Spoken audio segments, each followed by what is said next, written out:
grabando. Bien. Entonces vamos a continuar con lo que estábamos viendo la semana pasada y conceptualmente lo que estuvimos revisando era los distintos sistemas productivos de leche según algunas definiciones, algunas clasificaciones. Recuerden, los sistemas se pueden clasificar desde distintos puntos de vista, desde el punto de vista de los productos, desde el punto de vista del manejo de los componentes o los integrantes o los componentes propiamente tales, de la duración, así como veíamos lecherías de temporada, lecherías permanentes, o de acuerdo al uso de los recursos, lecherías intensivas o extensivas, o lecherías de temporada, de acuerdo a la entrega o no del producto al mercado, en fin. Y es así como entonces podemos también identificar lecherías clasificadas de acuerdo al tipo de ganado. Esto puede sonar tal vez un poco a destiempo, pero creo que vale la pena contarles que hay lecherías comerciales, hay lecherías de tipo criaderos y de otros. Las lecherías comerciales son las que justamente producen leche y la destinan a la industria, y en el caso chileno corresponden a la mayoría de los rebaños chilenos. Y cada vez es más evidente esa situación, puesto que se diferencian de alguna manera con los criaderos, quienes se dedican básicamente a criar animales puros por cruza, es decir, a criaderos que llevan genealogía y que buscan mantener una raza. En el caso de las lecherías comerciales, si bien se utilizan razas de distintas razas, como la Holstein Friesian, la Jersey, el overo negro, en fin, y siendo Holstein y Jersey razas especializadas en producción de leche y overo negro una raza doble propósito, bueno, estos pueden existir como animales que sencillamente son de masa o que no provienen de un criadero, y en particular con la inseminación artificial, esos criaderos de alguna forma también han ido perdiendo fuerza, porque más que la raza interesa el valor genético del animal, y por lo tanto no están adscritos o no están inscritos en ningún libro de raza, en ningún headbook, como se llama, que es los criaderos o esas lecherías que les interesa producir animales de una raza específica y llevar genealogía y llevar ese libro de raza, son las que corresponden entonces a los llamados criaderos, y estaríamos en una situación semejante a lo que acontece, por ejemplo, con los caballos fina sangre de carrera o con los caballos pura sangre chilenos, donde eso es importante para efectos de la raza misma y del valor de los animales. En el caso de las lecherías comerciales, los animales sencillamente, si bien pertenecen a una raza o tienen características de una raza, no son animales inscritos, ¿ya? Entonces, aun cuando pudiera darse que haya animales inscritos a una lechería comercial, que alguien compre animales a un criadero para llevarlos a una lechería comercial, pero no es el propósito el mantener una raza o llevar la línea de una raza. Y todo lo que signifique la selección genética, el mejoramiento genético, se hace sobre características productivas, sobre características de conformación, sobre características de longevidad de los animales, ¿ya? Y que entre otras cosas, un poco tal vez conectando con lo que conversábamos en la mañana, tiene que ver con mejor bienestar de los animales, es decir, tener animales que pueden responder de mejor forma incluso a las exigencias productivas. En el caso de los criaderos, son rebaños que están y que son cada vez menos, ¿ya? Valga aclarar esto, son cada vez menos, son rebaños constituidos por animales de raza pura, de pedigree, y que están inscritos en registros genealógicos de la raza. más que el volumen o el número de animales que están o que representan este grupo, no es lo importante, importa la calidad per se de los animales, ¿ya? Pero la calidad genética, pero una genética asociada a una raza, no necesariamente a un tenor productivo en particular. En muchos casos, en los tiempos en que estos criaderos tenían mayor importancia, ellos proveían a las lecherías comerciales de reproductores, o bien de machos, por ejemplo, a centros de inseminación artificial, como el centro de inseminación artificial que hay en el sur, que pertenece a la Universidad Austral. Pero que desafortunadamente, conforme lo que obtiene uno de mejora genética que proviene desde la industria extranjera es más barato y es más fácil de poder operar, hoy día tenemos empresas que traen a Chile semen de animales genéticamente probados y que por lo tanto es mucho más factible, más fácil de poder proveer de una genética de alto valor y a un precio conveniente, porque realizar todo lo que significan esas evaluaciones genéticas son carísimas y necesitan además un número de rebaños importantes para que las evaluaciones genéticas sean válidas.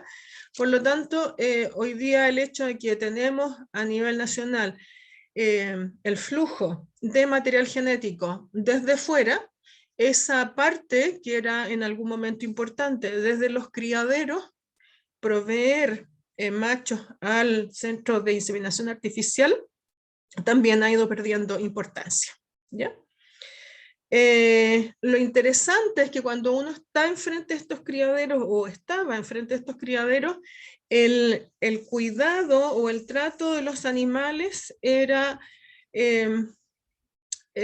un poco más individual, tal vez, que el trato que se otorga en una lechería comercial propiamente tal, donde hay un trato más de masa y que podría dar cuenta de alguna diferencia.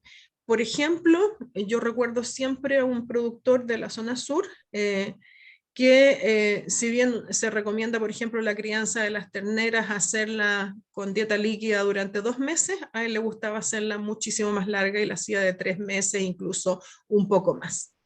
¿Por qué? Porque decía que con esa manera podía maximizar el crecimiento de los animales y posteriormente podían ser mejores productoras.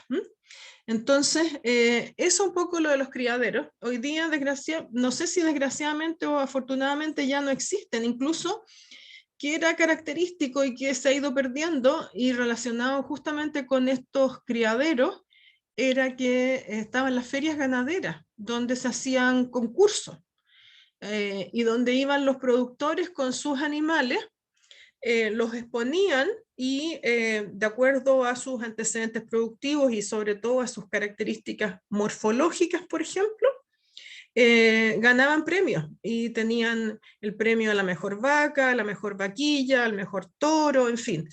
Y había concursos para para la raza Holstein, había concurso para la raza overo negro, y así como estaban para overo colorado, también lo existía para animales de carne, para razas de carne, en fin, pero eso se ha ido perdiendo. Chile ha ido perdiendo esa tradición y conforme también los criaderos de razas puras o de puros que llevan entonces la genealogía ya prácticamente no existen, hoy día la connotación ha ido desapareciendo. Pero creo que desde el punto de vista de la curiosidad o de lo que ha sido el devenir de la historia en términos de cómo las ganaderías ha ido cambiando, vale la pena tal vez contarlo.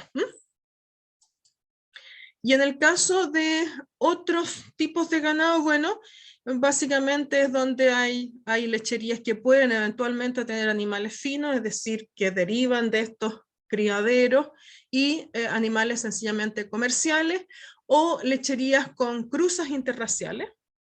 No sé, por ejemplo, cruzas de Holstein con Jersey, que son complejas de sacar adelante por las diferencias de tamaño que tienen los animales, pero también, por ejemplo, la incorporación de semen de rojo sueco o de Montbéliard, o sencillamente animales mestizos, animales que no tienen ninguna característica de raza alguna, y que eventualmente tal vez las podemos encontrar más bien en lecherías de menor tamaño, en lecherías de qué sé yo, de agricultura familiar campesina tal vez. Y desde el punto de vista, al menos de lo que es la distribución racial, o qué razas son las que hoy día encontramos a nivel nacional, y que si bien son razas, no necesariamente son reflejo de los criaderos, sino que son animales de masa, la mayoría. Podemos encontrar que justamente el overo colorado y el frisón negro o overo negro son las dos razas que son razas de doble propósito y que son las razas que más representación tienen en el rebaño lechero, ¿ya? 29% frisón negro, 34,7% overo colorado. Le sigue Holstein Friesen, que ya es una raza especializada en producción de leche, con 17,1%. Y después tenemos, bueno, distintas cruzas, algo de Montbéliard, 2,6, algo de Jersey, 1,6, rojo sueco, 2,1, Holstein Friesian rojo, 2,1, la Kiwi Cross, esta es le llaman así Kiwi Cross porque es una cruza que se utiliza en Nueva Zelanda, que es una cruza o una mezcla de justamente de Jersey con Holstein. El holanda europeo, que es el overo negro, ¿ya? 2,1, y el frisón rojo, 2,6. Entonces vemos que en general, desde el punto de vista tal vez de la distribución racial, las más importantes son las que están acá arriba, Holstein Friesian, overo colorado y frisón negro. Desde el punto de vista, otra clasificación que tiene que ver con la obtención de hembras de reemplazo. Ustedes saben que en un rebaño lechero las hembras nacen, crecen, cuando tienen una edad adecuada, se encastan, quedan gestantes, paren y entran a ser parte del rebaño de vacas productivas, ¿ya? ¿Cómo obtengo ese reemplazo, ese animal que va a ir a reemplazar a la vaca que se va? Porque hay vacas que se eliminan, vacas que salen. Las razones por las cuales las vacas salen del rebaño lechero pueden ser diversas, pueden ser porque no cumplen con las expectativas productivas del sistema, porque tienen problemas reproductivos, porque tienen problemas de mastitis, porque se enferman, porque tienen algún accidente y el animal muere o muere producto de alguna otra situación. En fin, las razones por las cuales un animal sale de un sistema productivo son diversos, y dependiendo de cómo las cosas se manejan en un plantel, esa tasa de animales que salen o la proporción de animales que salen anualmente del rebaño puede fluctuar entre un 20 y un 30%. Eso significa que si yo quiero mantener el tamaño del rebaño, tengo que tener vaquillas de reemplazo, animales que estén listas para parir en el mismo orden, es decir, entre un 20 y un 30%. Si el plantel obtiene sus rebaños desde su propia crianza, estaríamos enfrente de rebaños cerrados, y si lo hace comprando desde otros planteles, estaríamos enfrente de un rebaño abierto. Entonces, los rebaños cerrados, que es la mayoría de las situaciones que acontecen en las lecherías nacionales, la totalidad de las vacas se obtienen a partir de reemplazos del mismo rebaño, pudiendo completarse entonces el ciclo de crianza, encaste y parto en el mismo predio. Y en los rebaños abiertos, parte o la totalidad de las vaquillas o vacas se adquieren desde otros planteles. ¿Ya? Y bueno, aquí es justamente la eliminación, depende de las razones de eliminación. Cuando uno está enfrente de rebaños abiertos y uno no genera sus propios reemplazos, presenta ciertos riesgos cuando uno está comprando desde otros rebaños. porque no siempre hay garantías de que lo que se nos vende es de la calidad genética que uno espera, o aspectos sanitarios, por ejemplo. Los animales debieran de venir o debieran de ser comprados con certificación sanitaria para asegurar que si en el predio en el cual se trabaja está comprando animales y el predio es libre de las enfermedades como tuberculosis, leucosis, y tuberculosis, leucosis y se me olvidó la otra, bueno, no importa, brucelosis, perdón.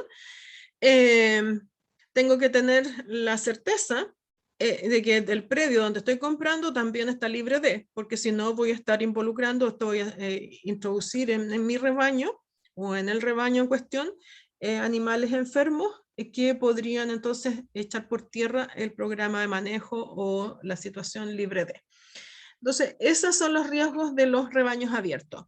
Lo bueno, a ver, ¿cuál podría ser la ventaja o la ventaja del punto de vista del productor que no cría sus propios rebaños? Es que puede tener una mayor especialización en lo que significa la producción de leche. ¿Por qué? Porque no se tienen que preocupar de criar terneras y de producir vaquillas, ¿ya? Ellos lo que hacen es sencillamente vender esos animales a otro productor para que otros productores hagan esa tarea. Eso desde el punto de vista entonces de la obtención de las hembras de reemplazo. Desde el punto de vista del nivel de integración, es decir, una lechería puede vender el producto leche a la planta, ya sea una industria mayor o menor. Lo veíamos hoy día en la mañana con el doctor Oltra. La industria mayor está representada por Column, por Nestlé, por Soprole, por Watts y todas estas grandes. Y la industria menor está Quillaye, Chevrita, aunque Chevrita más bien compra leche de cabra, pero también compra leche o compraba leche de cabra y de vaca. ¿Cuál otras hay? Bueno, muchas de las queserías que venden, qué sé yo, quesos frescos o algún otro tipo de estos quesos mantecosos o changos, podrían estar o son parte de esta industria menor, ¿ya? Por lo tanto, una es la venta de leche cruda a la industria establecida, grande o chica, mayor o menor, como quieran llamarlo, y lo otro es que pueda ser un sistema integrado, es decir, la lechería tiene integrada una industria o algo que le permite elaborar un producto. Entonces, están estas lecherías que generan su propio producto y tienen, por ejemplo, su propia quesería. Pues son varias de las que uno de repente encuentra en la zona sur o aquí incluso en la zona central, que hacen sus propios quesos. Entonces, la leche la usan en su propia industria. Y por lo general, lo que ellos elaboran está destinado al mercado local, al mercado nacional, no al mercado internacional. Y después está la clasificación del sistema productivo de acuerdo a la modalidad de utilización del forraje y el esquema de alimentación. Y aquí un poco lo que también estuvimos conversando en la mañana con el doctor Oltra. Encontramos la producción de leche a pastoreo, que es típica de la zona sur del país. La producción de leche en confinamiento, que es típica de la zona central y parte de la centro-sur, tomando prácticamente hasta Biobío, la zona de Los Ángeles, que es donde, entre otras cosas, se encuentra la lechería más grande de Chile, que tiene 5.000 vacas lecheras, y que es Ancali, ese es el nombre de la lechería, y que es una lechería en confinamiento. Y también podemos encontrar sistemas mixtos donde hay pastoreo y confinamiento que, dependiendo de la situación o de la ubicación, y estos más bien se dan en la zona sur del país, pueden hacer, por ejemplo, pastoreo de primavera-verano, confinamiento otoño-invierno, o bien pastoreo día y noche, primavera-verano, y pastoreo en el día en otoño-invierno y confinamiento en la noche. En fin, hay distintas opciones o distintas formas en cómo se puede combinar ese sistema mixto. En el caso de la producción de leche a pastoreo, bueno, ustedes pudieron apreciar desde la mañana Y desde, bueno, desde cuando también hicimos la clase de producción animal, de producción de leche en el curso de introducción a la producción animal, la zona lechera por excelencia es la zona sur, la zona de los ríos, la región de los ríos, la región de los lagos, donde se produce alrededor del 75-77% de la leche. Y por lo tanto, y por las condiciones propias de la zona, los sistemas pastoriles son los que predominan. Y por lo tanto, si consideramos eso, sería la modalidad más difundida a nivel nacional. Tiene por características una menor inversión en infraestructura. La productividad de estos sistemas es altamente dependiente de la calidad y rendimiento de las praderas, como del manejo de las praderas, porque esas praderas sin manejo no pueden ofrecer tampoco calidad ni rendimiento. Y así lo van a poder ver cuando tengamos la clase con el doctor Rubén Pulido, cuando él les haga la clase de alimentación de vacas a pastoreo. En general, los sistemas pastoriles debieran de tender a utilizar altas cargas animales.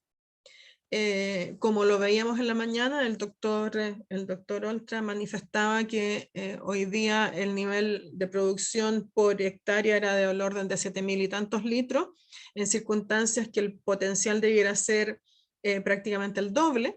Por lo tanto, ahí hay espacios para justamente para crecer, y que es un desafío entonces para estos sistemas pastoriles. En general, si una vaca lechera está alimentada solamente a base de forraje, hay un techo productivo por la posibilidad de una entrega limitada de nutrientes, por así decirlo.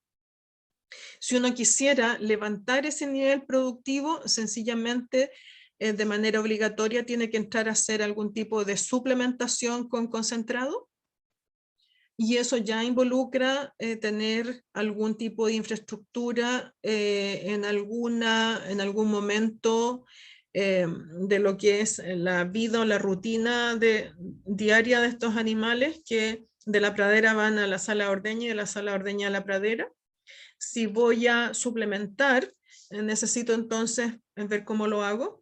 Puedo suplementar en la sala de ordeña, que es una opción, o bien puedo suplementar en algún patio de alimentación a la salida de la sala de ordeña, establecer una zona que requiere infraestructura, porque requiere establecerlo como tal, poner, por ejemplo, comederos, y hacer una suplementación tal vez con algo más de forraje por ejemplo, forrajes conservados, o una suerte de ración mezclada con concentrado y forraje, en fin, algo que pueda asegurar un consumo mayor de nutrientes que pudiera permitir eventualmente elevar el nivel productivo de esas vacas. Pero esto va a tener que verse, o tiene relación con las posibilidades técnicas, con las posibilidades económicas que el productor tenga. ¿Ya? Si el productor no puede o no tiene, es imposible, y tendrá que quedarse solamente con la base de pastoreo, y con esa base de pastoreo con ese nivel limitado de producción. Y bueno, como digo, la posibilidad de suplementar, hay diversas formas de suplementar, hay diversos lugares también de cómo suplementar, pero ellos involucran un esfuerzo técnico-económico que no necesariamente todos los productores tienen la posibilidad de poder enfrentarlo. Justamente aquí una ilustración a vacas en pastoreo. ¿Ya? Muchas ustedes ven, este animal tiene un collarín. Ese collarín implica que cuando entra a la sala de ordeña es identificada, se mide una serie de parámetros desde el punto de vista de lo productivo, y que aquí, no sé si lo alcanzan a notar, pero hay una diferencia en la altura de la pradera, aquí en esta foto en la parte derecha superior, donde están pastando las vacas. Claramente han consumido la pradera, pero un poquito más allá la pradera se ve larguita. Lo que pasa es que aquí hay un cerco eléctrico que no se alcanza a notar en la foto. Entonces aquí hay un tema de pastoreo con con cerco eléctrico que permite un pastoreo intensivo con una mejor utilización de la pradera, por ejemplo.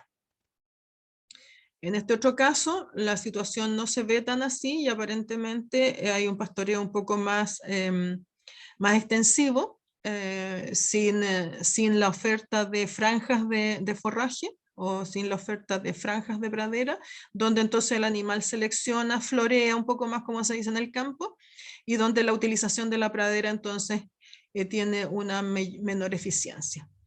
Ahora, los sistemas pastoriles tienen la gracia que en época de primavera-verano son capaces de ofertar una buena cantidad de materia seca, o sea, de forraje verde a las vacas, pero conforme el verano avanza y dependiendo de la zona en la cual se encuentren, hay una menor oferta de esta pradera, es necesario entonces poder contar con cultivos suplementarios como lo que se muestra aquí en el recuadro inferior izquierdo, donde tenemos, por ejemplo, nabo forrajero, ¿ya?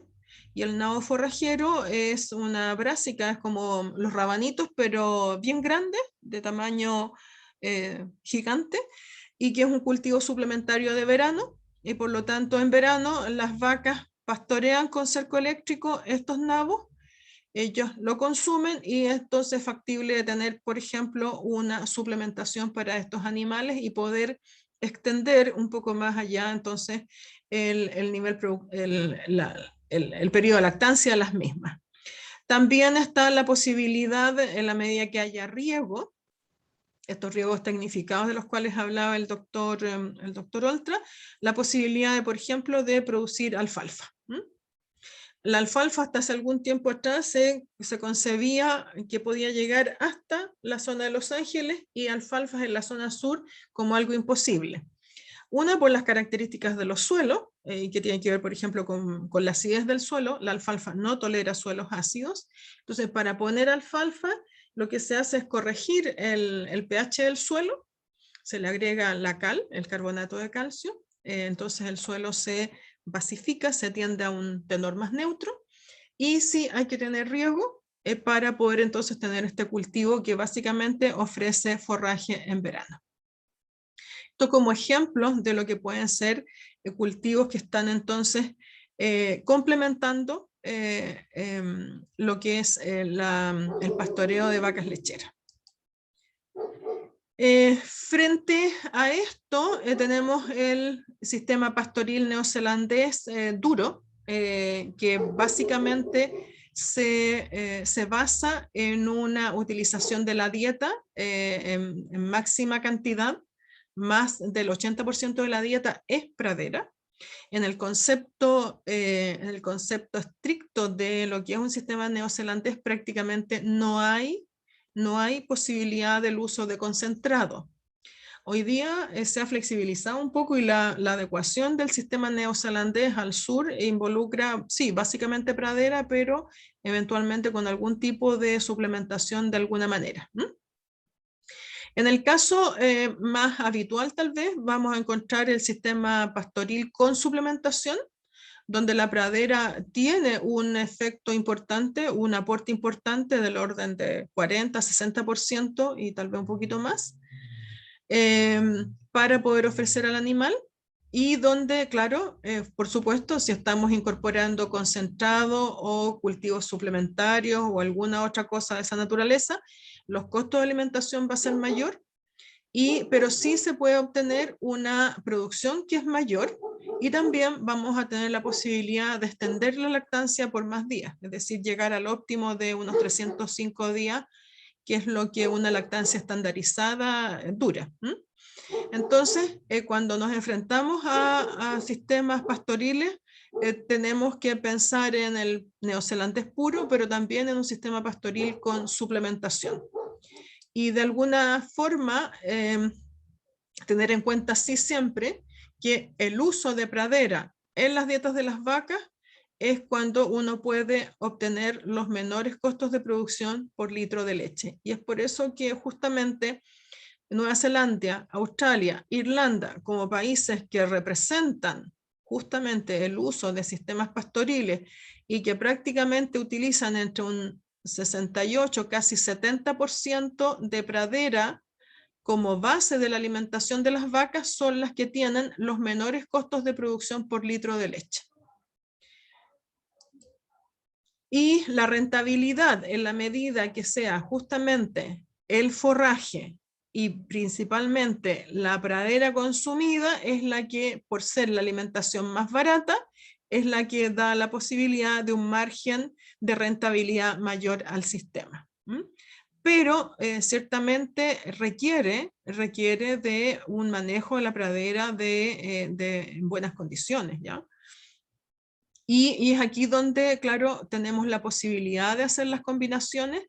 El sistema de producción de leche estilo neozelandés claramente apunta a esto, pero es un sistema que es sensible a las condiciones medioambientales y mayormente con todo este tema de cambio global y de cambio en las condiciones climáticas, por ejemplo, con sequías cada vez más prolongadas en la zona sur, hacen que pensar en un sistema neozelandés puro no sea tal vez lo más práctico, y más bien sea una combinación de sistema pastoril con suplementación de concentrado o un sistema pastoril combinado con algún tipo de cultivo suplementario, como puede ser un nabo forrajero, o una alfalfa, que uno entonces las puede tener en época de verano. Y la otra vertiente, el otro sistema de producción de leche predominante y que tiene importancia básicamente en la zona central, es la producción de leche en confinamiento. Eso significa tener a las vacas en corrales, ¿ya? De distinta naturaleza, y lo que implica entonces es infraestructura, corrales que pueden ser de corrales de tierra o pueden ser corrales de cemento, ya vamos a ver en qué se diferencian. Requiere de instalaciones, requiere de comederos, requiere de equipamiento tanto para alojar y como para alimentar a los animales. Eso significa que si las vacas están en un corral, cual sea la naturaleza, yo tengo que llevarle el alimento al corral, tengo que tener comederos adecuados en cantidad suficiente para las vacas que están en el corral, tengo que disponer de bebederos para proveer agua de buena calidad en cantidad adecuada, tengo que tener sectores de dormidero para las vacas, en fin, y todo lo que implica el alimentar. Implica que lo que el suelo produce desde el punto de vista de la pradera, de alfalfa o de avena o de algún otro cultivo suplementario, como es el maíz, para hacer maíz de ensilaje, todo eso implica que hay que sembrar, regar, cosechar, elaborar el heno, elaborar el ensilaje, en fin, y luego significa mover esos alimentos hacia el comedero, tener unidades o una bodega, por así decirlo, donde poder almacenar granos o alimentos concentrados que van a utilizarse para complementarlo al forraje y tener básicamente una dieta que en general caracteriza estos sistemas de leche en confinamiento, que es la base forrajera, que es alfalfa, soylin, heno, en una combinación, dependiendo de las circunstancias, ensilaje de maíz y concentrado. Esa es, como quien dice, la característica típica. Por supuesto, requiere área destinada a la ordeña, algo común también con el sistema pastoril, por supuesto. En todos los casos se necesita una sala de ordeña, un patio de espera donde llegan las vacas antes de entrar a la sala de ordeña, y requiere un manejo de riles o un manejo de purines, que se asocia a aguas de limpieza, orina y fecas de los animales, que en el caso de estar en corrales, ciertamente se acumulan y hay que estar haciendo una limpieza diaria o una vez al día o 2 veces al día, dependiendo de la magnitud de la situación. Y por supuesto, manejar esos residuos adecuadamente conforme la ley que regula el medio ambiente, que es una normativa del Ministerio de Salud, que da cuenta de cuáles son las características que tienen que tener esos pozos donde se acumulan estos purines, y que en la zona sur son de menor dimensión porque solamente necesitan recolectar las aguas o las fecas o los orines que se producen, por ejemplo, en el patio de espera, en la sala de ordeña y eventualmente en algún patio de alimentación. Y en algunas zonas de confinamiento si es que tienen incorporado algún tipo de confinamiento.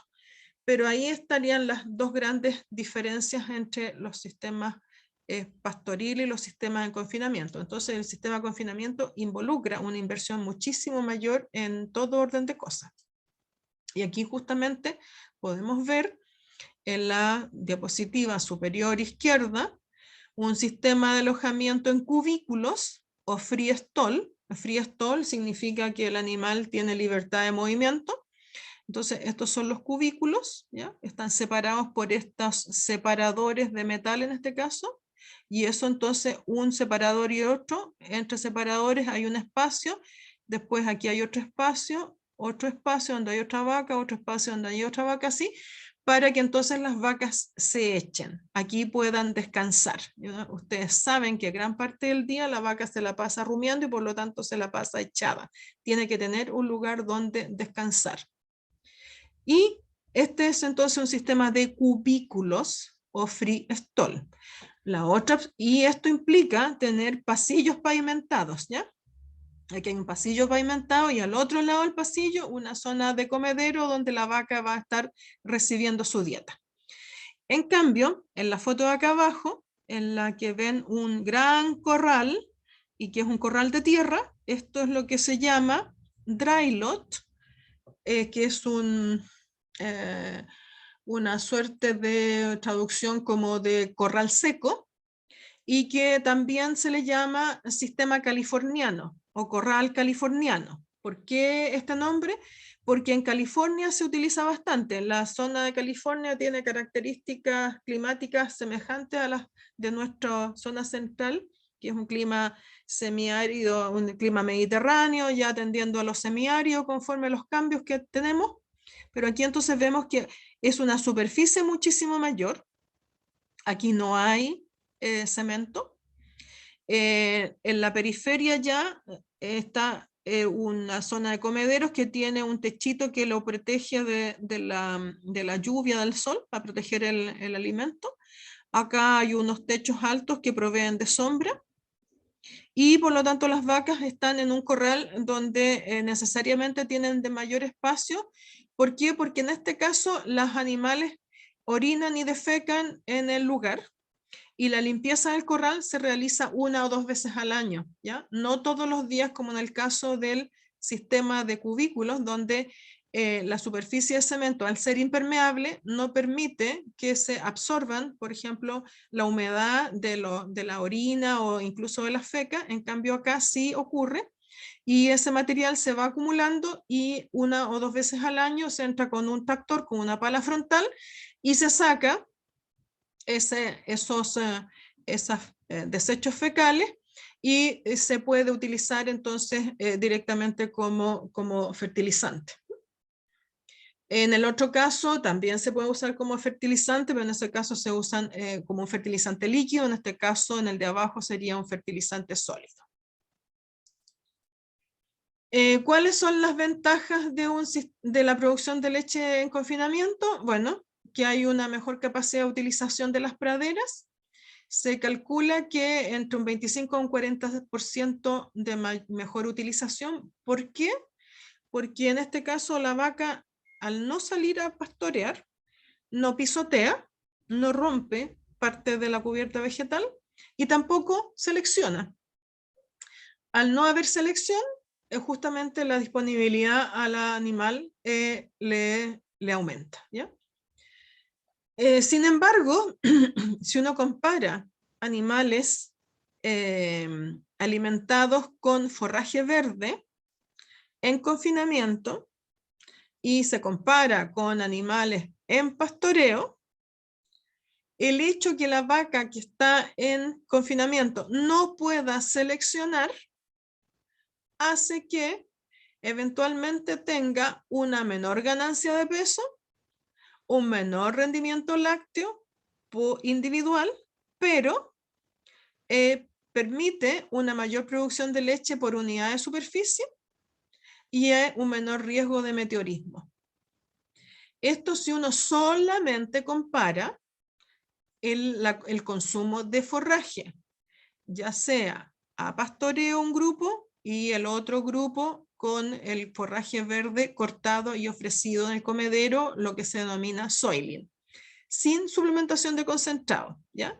Esto es lo que demuestra en que de alguna manera las vacas que están alimentadas a pastoreo son capaces de seleccionar y de comer un tenor nutritivo diferente al que hace la vaca que está en el comedero y que recibe el soiling y que no tiene esa posibilidad de elegir. Ahora, en los sistemas en confinamiento, por supuesto, no solamente se les da soiling, se les agrega ensilaje de maíz, se complementa con concentrado conforme nivel de producción, en fin, entonces de ahí que los sistemas bajo confinamiento tengan mayores productividades individuales y se le pueda sacar de alguna forma la rentabilidad al sistema. Las ventajas de estos sistemas es que facilita la suplementación de alimentos concentrados y maximiza el rendimiento productivo individual. En general, se utilizan biotipos de mayor producción, es decir, del tipo Holstein-Friesian, la raza lechera por excelencia, la que es capaz de producir mayores niveles de producción por lactancia. Posibilita formar grupos para hacer un mejor manejo alimentario, es decir, darle a la que le corresponde lo que se merece o lo que se gana. Permite, por ejemplo, llegar a 3 ordeñas por día en alguno de los grupos, sino en todo el rebaño. Y permite también un máximo aprovechamiento de las inversiones e instalaciones realizadas en equipos de alto valor económico, como es la sala de ordeña, carros mezcladores, equipos de distribución de purines, en fin. Y las desventajas es que requiere alto nivel de capital, en particular de capital inicial. Necesita mano de obra especializada y también justamente por el alto requerimiento de mano de obra especializada es que progresivamente se ha tecnificado mucho más y ha mecanizado y ha automatizado muchas de las operaciones que se realizan. Tiene un aumento de costos de alimentación por el uso de maquinarias y de combustible. Fallas en los diseños reflejan o se reflejan de mucho más fácilmente en problemas productivos y pudieran reflejarse, por ejemplo, en menores condiciones de salud de los animales o menores rendimientos productivos. Es necesario hacer un diseño y un manejo de instalaciones que permitan productividad por parte de los animales, productividad por parte de las personas que trabajan en el plantel, bienestar humano, bienestar animal, rendimiento sanitario, rendimiento productivo de los animales. Por lo tanto, es un desafío, ¿ya? Yo más que plantearlo como desventaja diría es un desafío que tienen estos sistemas. Ahora, si ese desafío no se enfrenta adecuadamente, por supuesto que va a ser una desventaja y podrían entonces entrar a tener problemas como los que conversábamos delante en la mañana. Son entonces sistemas mucho más sensibles a. Y después tenemos los sistemas mixtos, que tienen las ventajas de ambos sistemas y que hay una suerte de mixtura y que puede haber, por ejemplo, pastoreo en primavera-verano con confinamiento invernal o bien pastoreo durante todo el año y confinamiento invernal por las noches. Tiene en general menores necesidades de mano de obra, los costos operacionales son más bajos, hay menor necesidad de maquinaria, menor necesidad de almacenamiento de purines, porque como decíamos, al haber un menor tiempo en los cuales los animales están confinados, prácticamente se requiere recolectar, por ejemplo, fecas o purines del lugar de alojamiento, del confinamiento nocturno o del confinamiento en un periodo del año solamente, y en el resto del tiempo o durante a lo largo del año en su totalidad, lo que hay que recolectar desde sala de ordeña y de patios de espera. Y en general, y algo súper importante, es que el costo de producción por litro de leche es menor al costo de producción que se tiene en un sistema bajo confinamiento. ¿Mm? Y justamente aquí están, y por eso les di a leer, y se los publiqué ya en un curso, el paper de Winkler, donde ellos hacen un análisis de justamente los sistemas de la zona sur en función de la proporción de la pradera en la dieta.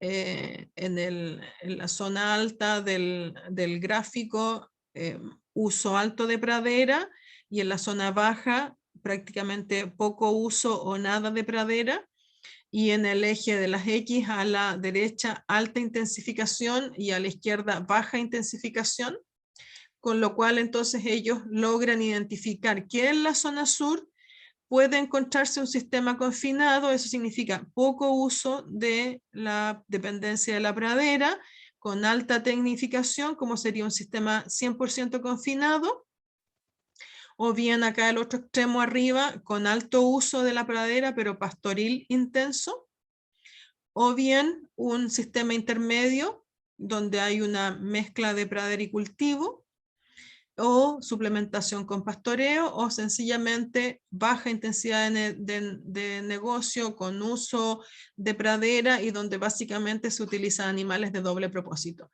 La definición y las características de cada uno de estos 6 sistemas productivos que fueron capaces de identificar estos autores está descrito en el paper que les di a leer, ¿ya? Entonces yo creo que con eso estamos completando lo que es la presentación en relación a sistemas de producción, y no sé si tienen alguna pregunta, alguna consulta.